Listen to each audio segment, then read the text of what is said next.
नमस्कार सगळ्यांना. श्री स्वामी समर्थ. महिला दिनाच्या तुम्हा सगळ्यांना खूप खूप शुभेच्छा.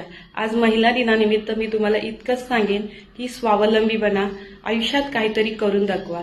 तुम्हाला ज्यामध्ये इंटरेस्ट आहे, ज्या कशामध्ये सुद्धा इंटरेस्ट आहे त्यामध्ये काहीतरी करून दाखवा. आवड म्हणून सुरुवात करा, त्याचे रूपांतर बिझनेसमध्ये नक्की करा. हळूहळू सुरुवात करा, प्रयत्न करत राहा. यश कधी ना कधीतरी आपल्याला नक्कीच मिळेल. जसं मी माझ्या आयुष्याची सुरुवात, माझ्या बिझनेसची सुरुवात टाइमपास म्हणून 4 वर्ष अगोदर केलेली. कोरोना गेल्यानंतर लगेचच मी सुरुवात केली टाइमपास म्हणून. तर आज त्याचे रूपांतर मी बिझनेसमध्ये केलेलं आहे. आज छोटासा का होईना माझा साईड बिझनेस आहे ज्वेलरीचा, आणि मी बरंच काही ना काहीतरी करत असते. तसंच तुम्ही सुद्धा तुमच्या आवडीचं रूपांतर बिझनेसमध्ये करा. आपल्याकडे कारणं बरीच असतात.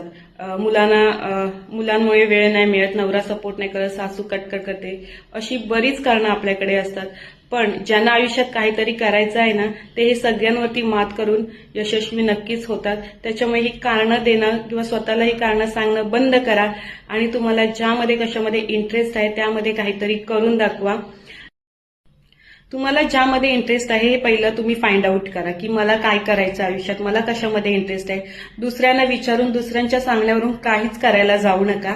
तुम्हाला कशामध्ये इंटरेस्ट आहे ते बघा, त्याच्यावर रिसर्च करा, त्याच्यामध्ये तुम्ही काय काय करू शकता याच्यावरती विचार करा. त्यानंतरला सुरुवात करा. यश लगेचच नाही मिळत.